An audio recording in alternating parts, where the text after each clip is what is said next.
Donc, bienvenue tout le monde. On est à une présentation sur miser sur l'agilité et le design thinking pour offrir une expérience client remarquable. Je m'appelle Isabelle Terrien. Je suis coach agile depuis au moins 10 ans. Coach agile chez Agile Partnership, d'où la chemise. Hein? Ce n'est pas comme ça que je m'habille en général. Aujourd'hui, on a notre thème hawaïen. Venez nous voir au kiosque. Donc, j'ai travaillé avec beaucoup de clients, des grosses, des petites entreprises, un peu dans tous les domaines. En ce moment, je suis au Fonds de solidarité et je travaille avec ces collègues merveilleux. Alors, moi, c'est Olivier Bataille. Je travaille pour l'agence numérique Think depuis plus de 6 ans maintenant. J'ai un profil...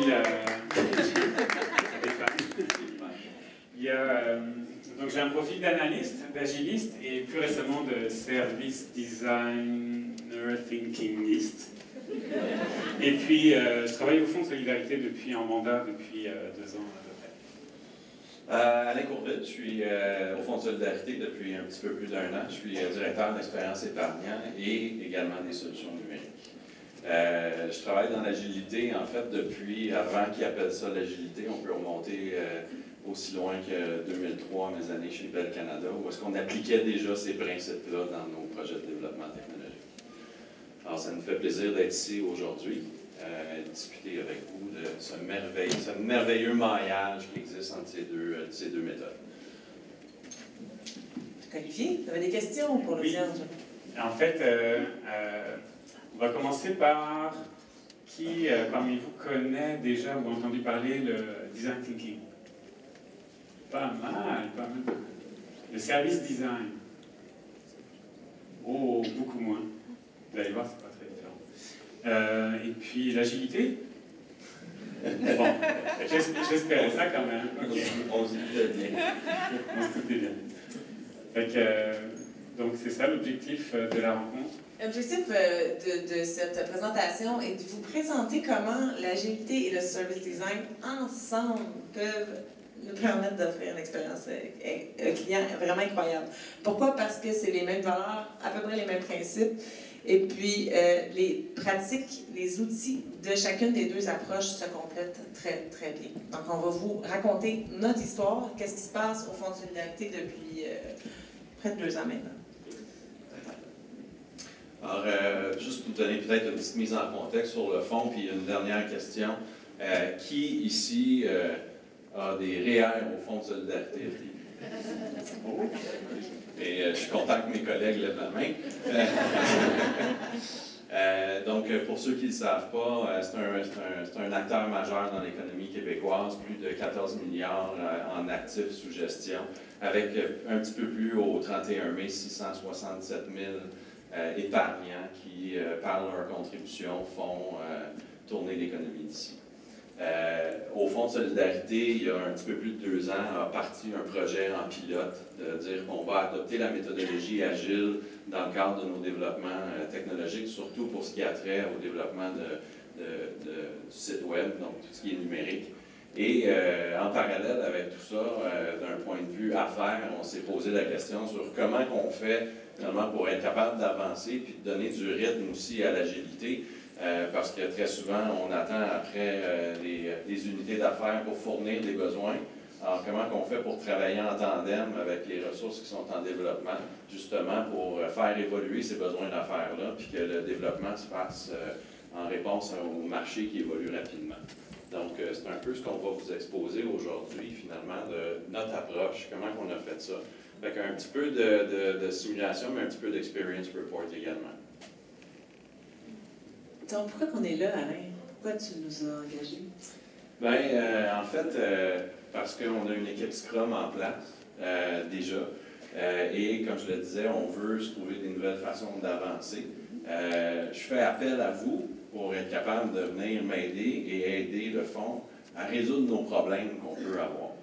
Et à trouver une façon d'avancer qui inclut finalement nos équipes en parallèle, mais qui fonctionne, comme dans beaucoup d'entreprises encore, dans une façon traditionnelle de faire des projets, c'est-à-dire peut-être du waterfall, pour pas le nommer. OK, bon, on va te faire un pitch. On va te faire un pitch. En fait, ça tombe très bien, parce que Isabelle et moi, on a quelque chose à te proposer, une approche. J'en doute pas. qui mélange bien les deux aspects, donc du design thinking adapté au service, c'est ça le service design, le design thinking adapté au service, et l'agilité que tu connais déjà. Fait que, il y a deux aspects importants au design thinking, c'est qu'il faut bien comprendre, c'est l'aspect qu'on est très centré utilisateur, donc en fait, on va travailler avec les utilisateurs très en amont, dès la stratégie, dès l'idéation, etc. Donc ça va faire partie d'une des valeurs. Et puis l'autre aspect qui est très intéressant aussi, c'est l'aspect multidisciplinaire, qu'on trouve dans l'agilité aussi, mais multi-division, j'ai envie de dire. Donc en fait, l'idée, ça va être de regrouper, de faire une sorte de SWAT team, ou une dream team, de gens qui vont travailler ensemble et qui viennent des différents départements de ta compagnie. Donc on parle du service au téléphone, du service en magasin ou en point de service, les gens qui travaillent sur le site web, tous ces gens-là vont travailler ensemble pour offrir un meilleur service. Alors, sachant que tu as réuni ça, tu vas commencer par la première étape du design thinking, c'est de faire de la recherche. Tu fais de la recherche, ça c'est des choses que tu fais déjà sans doute déjà, c'est de faire des statistiques, même créer des personas, mais on va aller plus loin que ça. Il y a un outil qui est très intéressant, qui vient du service design, c'est la notion de parcours. Donc là, on va vraiment passer en entrevue des vraies personnes qui vont nous raconter quelles expériences ils ont vécues, puis on va aller chercher leurs émotions à chacune de ces étapes-là. Et on va pouvoir voir dans ce parcours-là à quel moment nous, on pourrait leur rendre service. Fait que là, tu vas avoir plusieurs opportunités, je dirais. Tu vas les choisir, puis tu vas arriver à dire, OK, on va commencer par régler cette opportunité-là. Fait que là, on le voit à l'écran, c'est le premier losange. On a beaucoup les losanges en design thinking. Les diamants. Ah, ou les diamants. Ouais, losange, diamant. Parce qu'en fait, il y a le double diamond diagram qui est vraiment très connu en design thinking, qui consiste à 2 diamants. Le premier diamant, c'est celui-ci, puis on l'aime bien parce qu'il faut partir de la gauche. L'idée, c'est que tu diverges, tu apprends sur le sujet, etc. Puis après, on converge, donc on arrive à notre choix d'une opportunité. Et ça, c'est la première étape qu'on va faire du design thinking.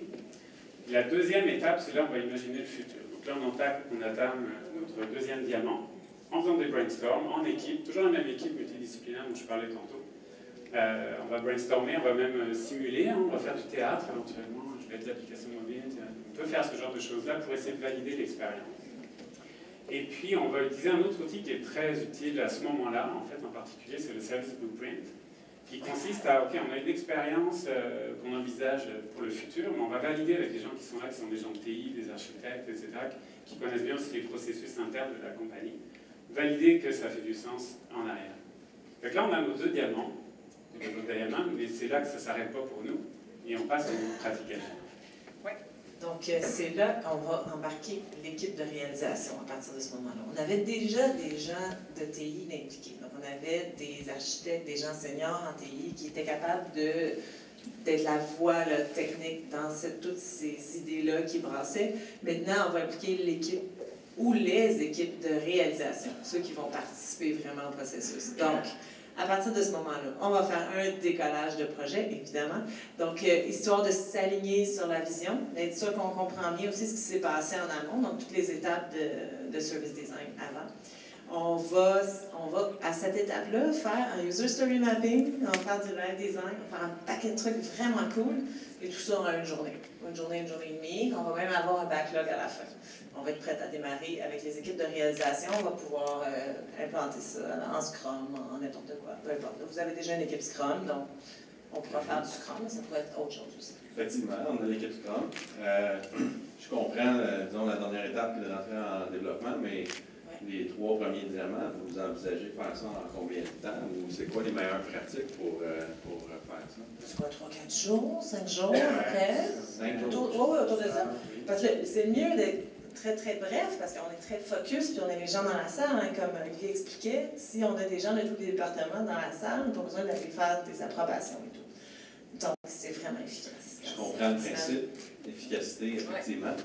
Mais dans notre contexte, où on doit faire approuver des projets, où les ressources travaillent sur des projets, sont assignées déjà, ça devient plus difficile de mobiliser des gens 5 jours dans des salles puis de se concentrer directement là-dessus, alors que peut-être que les projets ne sont pas encore approuvés.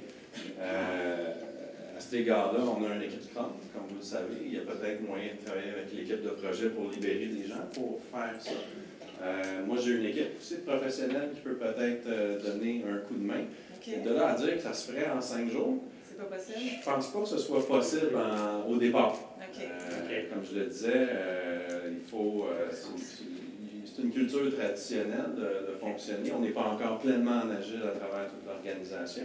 Fait que moi, je dois aller à l'interne, si on veut faire des représentations, pour assurer qu'il y a des ressources qui peuvent être libérées, disons, de leur temps pour faire ça, mais je ne serai jamais capable, ou je ne pense pas être en mesure de pouvoir les libérer avec tout le carnet de commandes qu'il y a à livrer présentement. OK. Fait que, Dommage. belle contrainte. On va commencer Vous êtes des spécialistes en contrainte. Tout à fait. OK, on va appeler d'autres consultants. Oui, c'est ça. Nous, non, ça marche pas. Fait que, qu'est-ce que vous me proposez? En fait, ce qu'on peut faire, c'est commencer avec, tu as dit que tu avais déjà une équipe en place quand même, un projet en cours, donc on pourrait commencer avec eux, tout simplement. Oui. Oui. OK. Moi, je vais aller voir avec surtout l'équipe de projet. Puis je vais vous revenir, j'espère, dans la prochaine semaine pour voir comment on peut faire arriver les choses. Ça marche. Donc, quelques semaines plus tard, Alain, Oui. on peut démarrer, là, on a les gens autour de nous. Oui. Démarrons, on va, histoire de circonscrire ton problème. C'est quoi ton problème? Parce qu'on commence toujours comme ça en service design. C'est quoi ton problème d'affaires? Mon problème, c'est que, évidemment, on a un produit qui est réel, puis on veut que les gens cotisent, puis on perd du monde en cours de route. Puis on n'est pas mobile non plus. Fait qu'on trouve que pour le mobile, ça prend beaucoup de clics. OK. C'est ça que je cadrais avec mon problème. Moins de clics. OK. C'est ça? Moins de clics puis mobile. Moins de clics mobile. OK. Ce qu'on va te proposer, Alain, en fait, c'est peut-être une solution intéressante, mais avant de se rendre à la solution, on va peut-être creuser un peu. Fait qu'on va revenir au début du design thinking. L'idée, c'est vraiment de te dire, OK, c'est quoi l'expérience que tu veux attaquer? Qu'est-ce que tu essaies de résoudre exactement? J'ai l'air de savoir ce que je veux, je jump tout de suite à la solution. Hein. En fait, je pense que si j'avais à reprendre et à rephraser, c'est comment rendre l'expérience de cotisation, ou comment améliorer l'expérience de cotisation réelle. OK. Ça a-tu plus de bon sens? C'est déjà une meilleure définition du problème, effectivement. Ça a plus l'air d'un problème, merci. C'est un problème d'affaires. Oui. Oui. Donc, détaillons un peu. Fait que tu as une équipe déjà dédiée qui pourrait travailler avec vous là-dessus, faire la recherche. Oui. OK. Oui. Parfait. Fait que partons avec cette équipe-là. L'équipe va commencer à faire sa recherche. On peut s'adresser. Donc, ils vont s'adresser en fait à des gens qui sont déjà clients du fonds ou pas, finalement. Ah, bien, on en a dans la salle. On en a dans la salle, merveilleux. Fait qu'on pourrait commencer par une question, par exemple. Qui n'a jamais contribué à un REER au son? Levez la main, ceux qui n'ont jamais. Personne n'osait. Qui n'a jamais. Qui a déjà contribué à un REER? OK. La question, c'est qui a déjà ou qui n'a jamais? Non, mais qui n'a jamais contribué à un REER, il y a peu de mains qui se lèvent. Okay. Mais sinon, une autre question, on sonde aussi qui a déjà raté sa période de contribution REER. Et qui l'a regretté après, hein? On a du monde. Il y a déjà un peu plus de monde. Pas tant. Sinon, on a aussi qui sait exactement combien il peut cotiser sans voir son avis de cotisation. Difficile, hein? J'ai une autre question plus comportementale, ce serait si vous avez, donc pour cotiser, ce serait quoi votre premier choix de canal? Alors on parle, est-ce que vous allez en succursale? Qui irait plutôt en succursale? Personne. En ligne via mobile? Si on parle du mobile, en ligne via mobile, ok, plus de monde. En ligne, mais via ordinateur. Allez sur votre ordinateur. Ok, donc c'est la majorité. on mesure tout ça. Il y a des gens aussi qui le feraient par téléphone, peut-être. Ça se peut aussi. On est omnicanal, donc le service, on le rend dans plusieurs canaux. On en a quelques-uns. Donc, ça, c'est quelques questions. Donc, on sonde, on essaie de bien connaître les gens, à la fois au niveau quantitatif, mais qualitatif aussi. Et puis, de toutes ces données-là, on peut, souvent, ce qui se fait déjà, c'est des personas. Ça donne bien, on en a fait. Alain, on a rencontré des gens, on a fait des sondages, on a toute une équipe qui a sorti des personas. Puis ça tombe bien, on en a un que je voulais te présenter, qui est Bernard. Bernard, personnel 46 ans, marié, 2 enfants, directeur des opérations. C'est drôle, il te ressemble un peu. Le profil sur le photographique semble de la barbe, effectivement. L'étape qu'on voudrait faire là, en fait, c'est on va faire un parcours utilisateur. du parcours utilisateur. Donc on va faire venir un utilisateur qui ressemble beaucoup à notre persona. Et si tu veux bien, on va le faire avec toi. On va faire ton parcours. Tu vas nous raconter l'expérience de la dernière fois que tu as cotisé à un REER. Comment ça s'est passé? On va le mapper sur le parcours. Okay. Moi, je prends les notes, je les écris sur les post-it, et je les mets en tableau à mesure. Génial. Fait que ça a commencé comment? Je te parlais peut-être pas de ma dernière expérience, mais ça a bien été. Je vais te parler de mon expérience. Ça a été peut-être un petit peu plus, très intéressant. Je dirais, stressant. On est un soir du 28 février. Ça fait déjà un mois que je vois des billboards, j'entends des annonces à la radio, je consulte les journaux, puis on me dit que c'est le temps de cotiser à mes REER. Puis je suis en train de nourrir mon garçon, je lui donne le biberon, je suis dans le salon, puis j'écoute gentiment le téléjournal. Et on m'annonce qu'il me reste à peu près 1h30 pour cotiser à mon REER. Mon stress vient d'augmenter un petit peu parce que j'ai procrastiné pendant un certain temps. Alors je passe gentiment mon garçon à ma femme pour lui dire il faut que j'aille cotiser à mon REER. Je vais chercher mon laptop, je m'installe dans la salle à manger, j'ouvre mon laptop. Je me connecte au fond, parce qu'évidemment, c'est là qu'ils sont mes REER.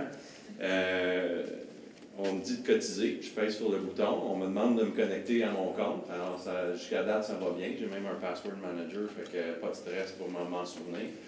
Et quand on m'amène dans l'environnement de cotisation, on me dit vérifiez votre avis de cotisation pour X, Y, Z raison, évidemment, pour ne pas dépasser la cotisation allouée. Mais en même temps, je veux aussi pouvoir la maximiser.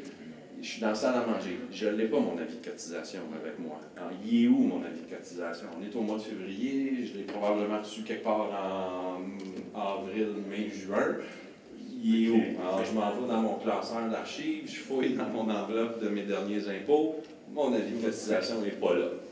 Je me mets à fouiller partout dans la maison, j'ouvre des boîtes, je m'en vais dans le bureau, je regarde partout, je regarde avec mon... je fais le tour, là, ça me prend à peu près une demi-heure à essayer de trouver mon avis de cotisation, parce que je veux... Et là, c'est pas que je suis, là, mais je sais que l'horloge avance, puis je veux pouvoir en profiter.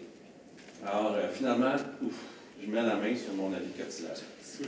Fait que je retourne à mon ordinateur, ma session est expirée. Je me reconnecte, pas trop de stress. Puis là, ça va quand même relativement bien à partir de là. Puis je réussis à compléter ma cotisation, effectivement, à mon REER. Puis il me reste 15 minutes dans la journée calendrier pour le faire. Fait que j'ai réussi, j'ai accompli mon objectif. Tant mieux. Disons que ça a été relativement simple. Mais je me suis promené dans la maison pas mal, puis il faut que je range des boîtes. Cool, ok. Fait que là, on a décrit ton expérience. C'est intéressant parce qu'on voit quand même plusieurs moments, des opportunités où peut-être on pourrait te rendre service pour éviter que tu vives ces moments-là. Ben, ce serait bien. Ouais. Fait qu'il y en a un déjà qui est pas mal, c'est la recherche de la vie de cotisation. Effectivement, ça aurait pu mal tourner, tu ne trouves pas, etc. Tu n'aurais jamais atteint. On a remarqué qu'au niveau émotion, c'était vraiment le pic de l'expérience. Il y en a un autre aussi, quand même, quand tu regardais la télé et que tu as appris, je sais, mon Dieu, c'est ce soir. Oui, il y a un moment pressant. Peut-être qu'on pourrait aussi essayer de faire ça. Alors que ça fait un mois que je peux le faire, comme il faut. Oui, effectivement. Fait que, du parcours, on identifie plusieurs opportunités comme ça. Là, il faut faire un choix. Deuxième diamant, premier diamant, pardon, deuxième partie du premier diamant, il faut qu'on choisisse. Fait qu'on va prioriser les opportunités.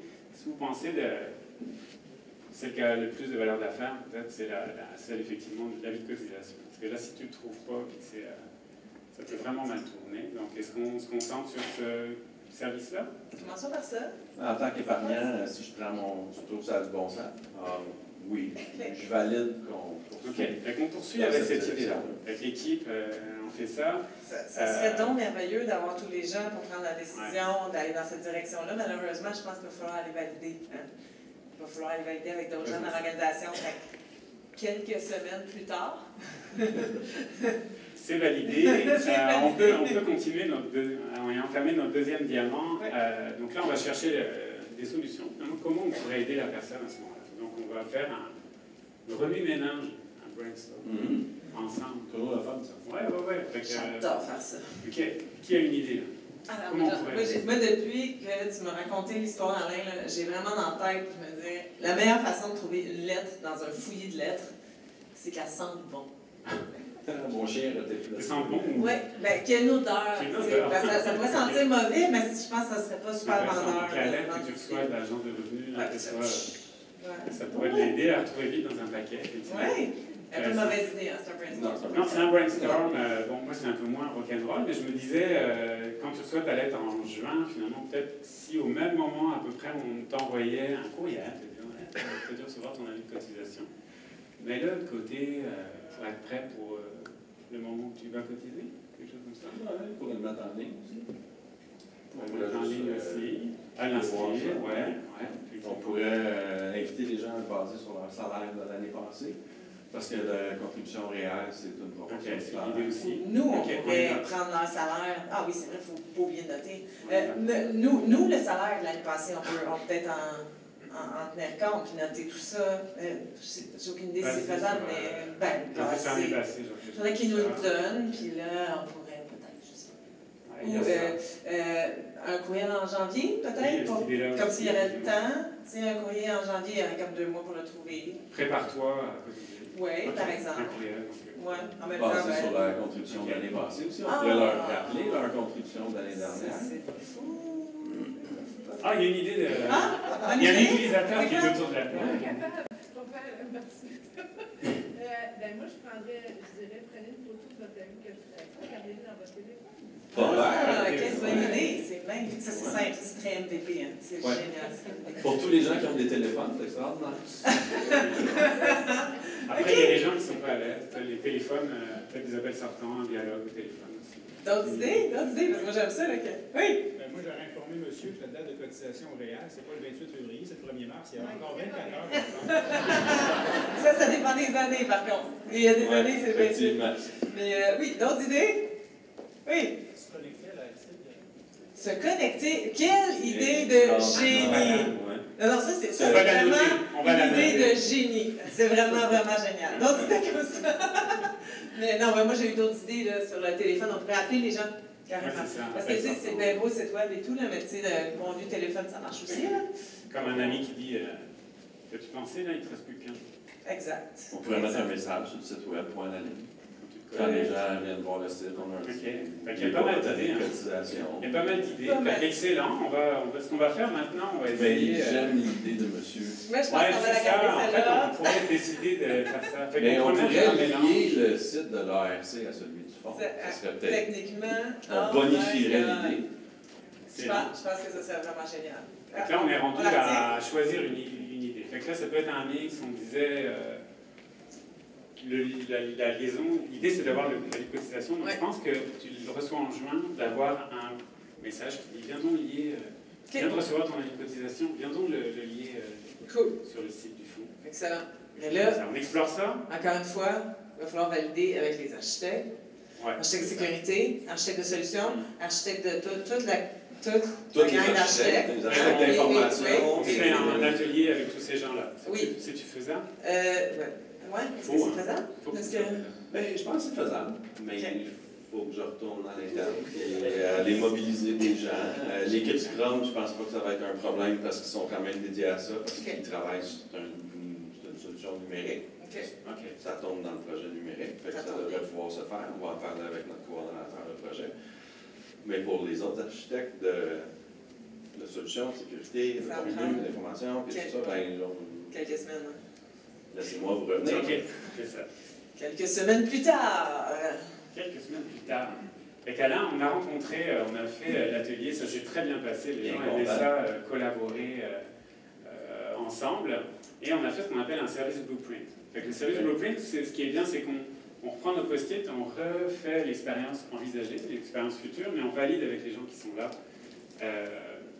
la faisabilité, est-ce que les systèmes sont en place, qu'est-ce qu'il faut mettre, les processus, comment ils pourraient être impactés. Donc on est vraiment plus en coulisses, qu'est-ce qui se passe au fond. Fait qu'on est toujours omnicanal, puis on est dans le futur. Là, on est vraiment... Oui, on est vraiment dans le futur, mais ce qu'on veut chercher, c'est l'expérience qu'on vient d'envisager ensemble. Est-ce qu'elle tient la route? Est-ce que c'est faisable?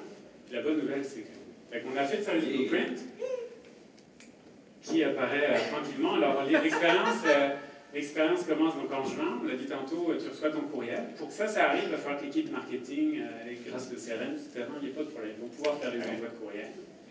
toi, tu vas cliquer sur le bouton qui te propose de lier ton compte. Ensuite, tu vas te connecter au site web. Encore pas de problème. L'interface, c'est le site web. En arrière, la sidebar, CRM, tout fonctionne. Là, tu vas suivre les étapes, puis tu vas trouver donc facilement les informations, parce que l'avis de cotisation, tu ne l'as pas loin. Tu n'as pas eu le temps de le mettre sous une grosse file, donc il n'est pas loin. En arrière de ça, on voit que les coulisses, il n'y a pas de problème. On a regardé au niveau de l'interface et les API de l'ARC, puis c'est faisable. Donc, quelques mois plus tard, ce qui va se passer, c'est que quand tu vas vouloir cotiser au dernier moment, ben, le stress que tu aurais pu vivre au moment où on demande, c'est quoi le montant que tu peux mettre, il est déjà affiché sur le site. On a éliminé cette portion. Fait qu'on a éliminé ce stress-là. Fait que là, on a une expérience qui tient la route, qui est validée un peu par tout le monde. Qu'est-ce qu'on fait à partir de là? Est-ce qu'il faudrait aller de l'avant, en fait? Ben, je pense que oui. En fait, comme la fin du deuxième. C'est la fin du deuxième diamant, on a imaginé le futur. Ben, moi, j'aime ça. Cool. J'aime ça. Fait que, Le gros avantage du Service Blueprint, c'est vraiment qu'on est allé voir les interactions dans tous les systèmes, on est allé s'assurer qu'il n'y a pas de problème technique, et on voit vraiment la faisabilité de l'idée. Exactement. Donc, on est rendu à la fin du deuxième diamant. Oui, donc si on... OK, donc là, on va aller valider avec la gestion pour voir si on va de l'avant? Ben, j'ai déjà le projet avec l'équipe Scrum. Okay. On va parler au PO, on va prioriser ça dans les backlogs. Je ne vois pas d'inconvénient à rajouter ça, dans la mesure où notre optique, c'est d'améliorer l'expérience de nos épargnants. Donc, je pense que ça devrait pouvoir se faire sans trop de problèmes. On va peut-être juste prendre quelques semaines avant qu'on puisse effectivement démarrer, parce qu'on a déjà des choses qu'on est en train de réaliser en sprint. Quand on t'a expliqué au début l'approche, on disait que la prochaine étape, après ça, c'était le décollage. Ça va prendre une journée avec l'équipe de réalisation, et des architectes de sécurité, et des architectes de solutions, et les product owners, et les designers UX, et tout ce monde-là. C'est bon?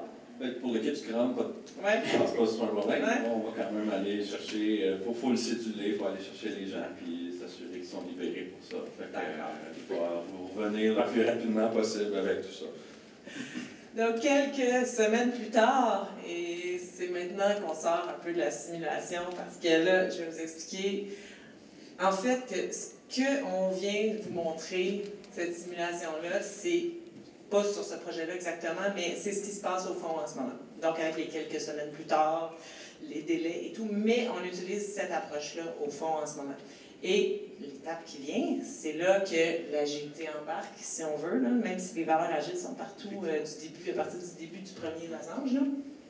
Donc, à partir de ce moment-là, ce qu'on fait, c'est pour vrai, là, une vraie journée avec toute l'équipe. La photo, c'est une vraie photo des vraies personnes impliquées. Là. Donc, toute une journée dans une salle, super vue, au 16e étage, c'est vraiment cool.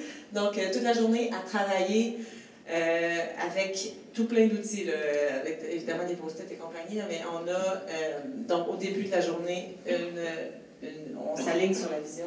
Donc, on reprend les éléments de vision qui ont été élaborés au début avec les parcours et compagnie, avec toutes les équipes business multidisciplinaires.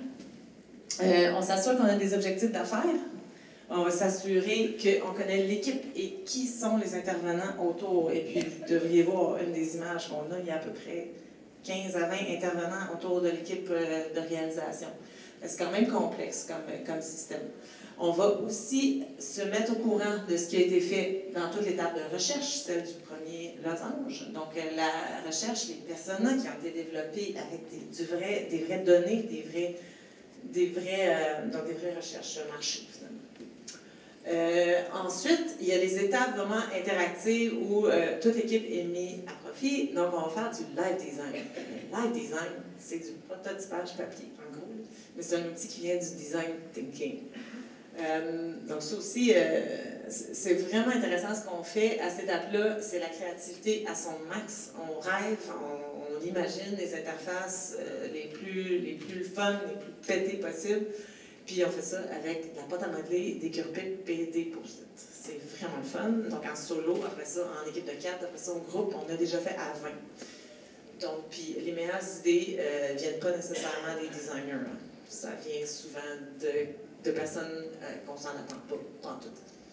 Donc, live design, après avoir rêvé, là, on tombe un peu plus dans le concret avec le User Story Mapping. Je pense qu'il y a un atelier cet après-midi sur le User Story Mapping, pour ceux que ça intéresse. Il y en a qui vont dire ça ressemble au Service Blueprint ou au parcours, mais c'est juste le format qui ressemble. En fait, l'objectif est un peu différent. On va aller vraiment dans le détail. L'idée du User Story Mapping, c'est d'avoir notre backlog de User Story, de récits utilisateurs. Donc, on va y arriver comment? C'est que de gauche à droite, on a les étapes chronologiques, les interactions avec le système. De haut en bas, plus c'est en haut, plus c'est important. Donc, le MVP va se retrouver sur la première ligne. Ensuite, plus on descend en bas, plus les livraisons vont être faites plus tard. Donc, si on se concentre sur les 3 colonnes dans le milieu, à peu près autour de choisir le montant, c'est les étapes qu'on a choisi de faire, mettons pour l'exemple, de relier le compte de l'ARC à celui du fonds. Donc, on décide que le MVP, c'est juste de consulter le montant maximal, donc évidemment d'être connecté sur le compte de l'ARC. Consulter le montant maximal, entrer le montant puis la validation.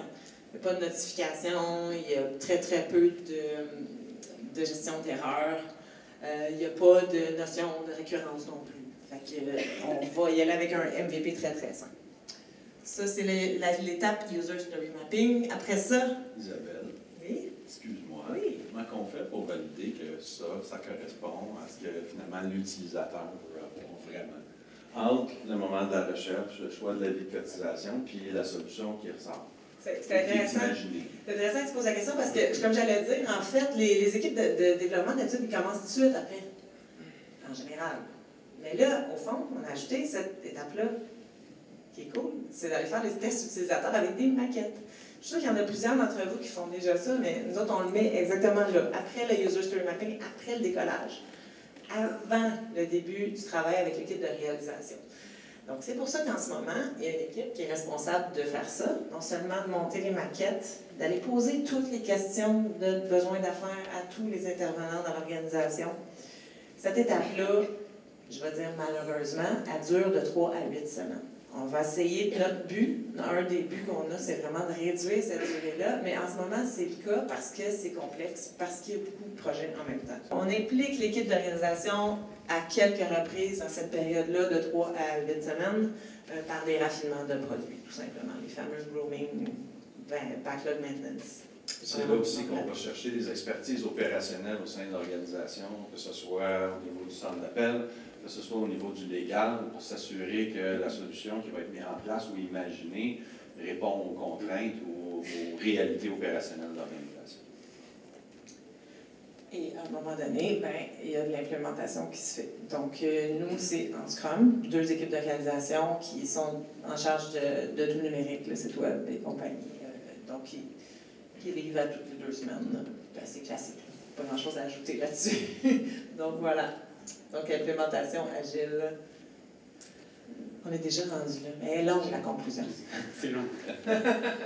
Peut-être pour donner un peu d'accent sur toute cette expérience-là, la simulation, puis qu'est-ce que ça veut dire pour nous au fond, puis dans la transformation vers l'agilité qu'on est en train de faire. Moi, je ne connais pas d'organisation qui dit hey, on va être agile, puis que 2 semaines plus tard, il y a déjà des nouvelles fonctionnalités qui voient le jour. Ça implique un changement, ça implique plusieurs ressources, ça implique des façons de faire qui sont différentes, vous le savez très bien. Mais quand on inclut aussi le service design qui est associé à ça, c'est juste qu'on vient d'élargir le spectre, qu'on vient d'inclure aussi beaucoup plus de monde.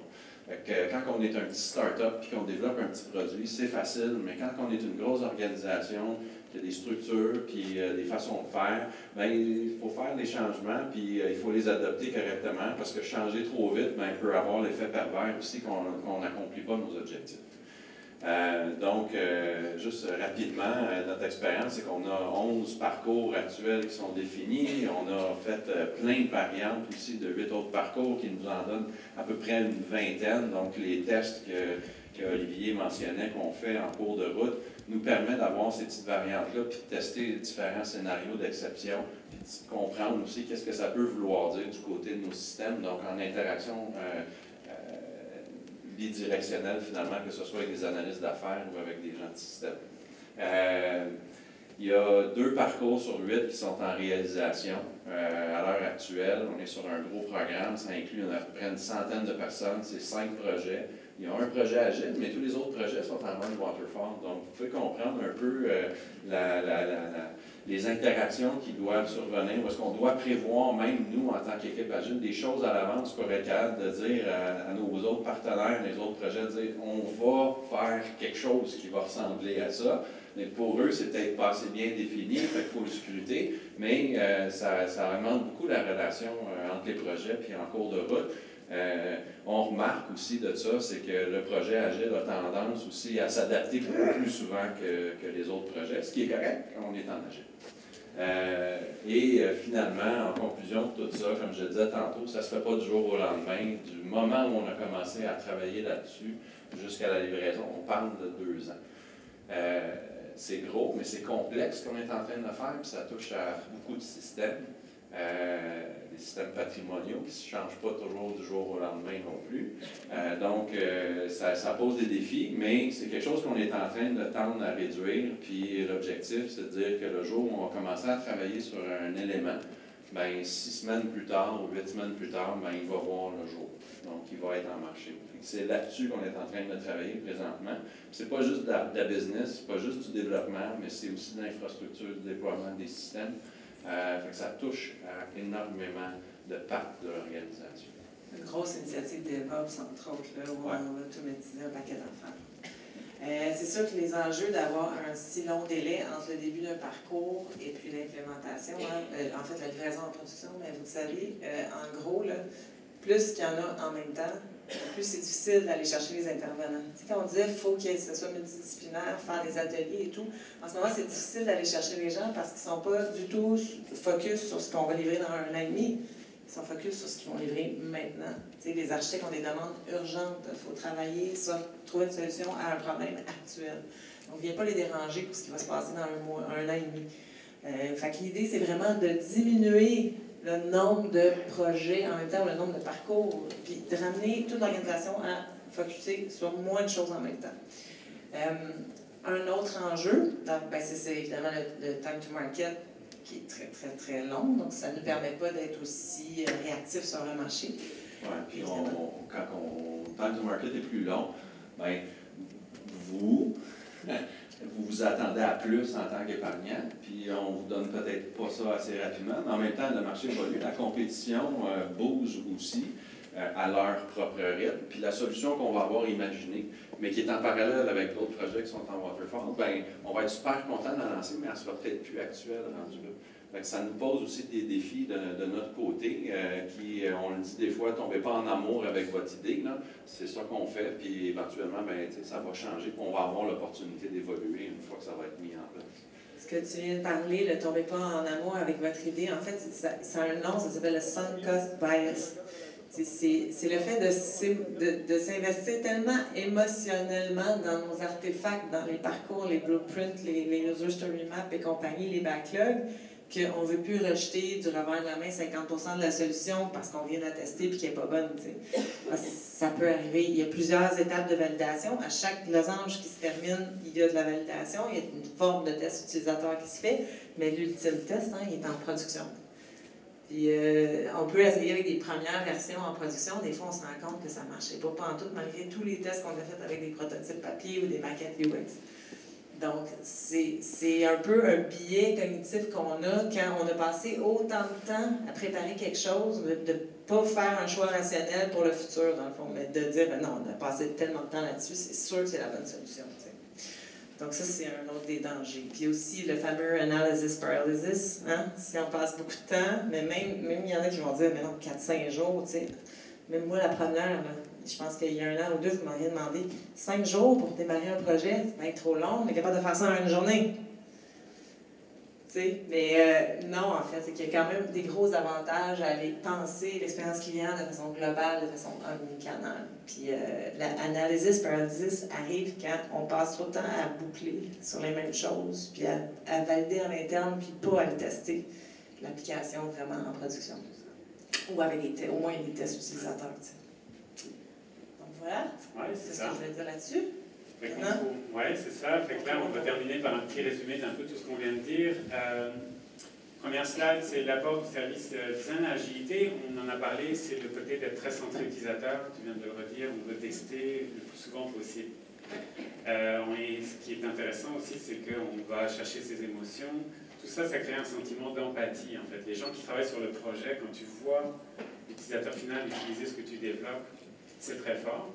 Et puis, on en a parlé aussi, l'aspect omnicanal de l'approche. C'est un gros apport du design thinking et du service design par rapport à l'agilité, souvent qui est plus sur un canal en particulier. Fait que les principes en commun, évidemment, l'utilisateur et ses émotions sont au centre. Une valeur agile, individu et interaction sont plus importants que les processus et outils. C'est vraiment au cœur de l'agilité et c'est au cœur aussi du service design. Mais on ajoute l'empathie, on ajoute les émotions là-dedans, puis ça nous fait s'éveiller sur plein d'opportunités qu'on n'aurait jamais imaginées. Puis moi, ce que j'aime bien, c'est l'émotion, l'expérience, en tant que responsable de l'expérience des épargnants. Le fait qu'on y pense de façon omnicanale. Donc, on avait une suggestion tantôt d'être au téléphone, de prendre une photo au téléphone, mais ça, c'est une composante de l'expérience. Ça fait peut-être pas pour tout le monde, mais c'est quoi les différents points d'interaction que les gens vont avoir avec une entreprise, puis que ces choses-là soient liées ensemble, puis de le comprendre pour bien desservir le client au bout de la ligne. Ça, c'est un gros plus. Un autre point commun avec l'agilité, c'est que des fois, le client pense savoir ce qu'il veut, il ne le sait pas vraiment, donc c'est de leur questionner et de créer ensemble avec l'utilisateur et les gens, l'équipe multidisciplinaire finalement, créer la solution. Exactement. L'importance d'avoir les gens de plusieurs départements qui travaillent ensemble pendant idéalement une semaine, sinon des mois. Et définir le problème et non pas la solution. Et oui, aussi, oui, évidemment. Effectivement, l'aspect co-création est partagé entre les deux approches. Donc, c'est ça, on va rentrer un sujet à la fois. Mais en fait, travailler sur, j'ai parlé tantôt du focus, dire un sujet à la fois. On se concentre sur quoi, en fait, est-ce qu'il y a plus de valeur? Oui, ben c'est l'équipe qui va le déterminer. C'est ça qui est le fun. En fait, ce qui a le plus de valeur, très souvent, quand on le regarde dans une perspective de valeur d'affaires, on regarde qu'est-ce que ça peut rapporter à l'organisation, mais on regarde aussi ce que ça va rapporter à l'utilisateur. Puis finalement, ben, c'est l'équipe qui prend cette décision-là en fonction de certains paramètres. Fait que déjà là, il y a un engagement de la part de l'ensemble des individus, des équipiers, à réaliser cet objectif-là, puis d'avoir un ordre dans lequel ils vont le réaliser, parce que c'est là qu'eux perçoivent la plus grande valeur. Puis un dernier point qui est très commun entre les deux, c'est effectivement d'arriver rapidement avec quelque chose que tu veux présenter aux gens. Donc, pas le marché change et nous devons évoluer plus rapidement que jamais. C'est vraiment le service design et l'agilité partagent cette vision-là que tu livres rapidement, tu recueilles, tu mesures, etc., puis tu t'adaptes. Donc c'est vraiment un bon point commun. On a travaillé très fort sur ce modèle-là.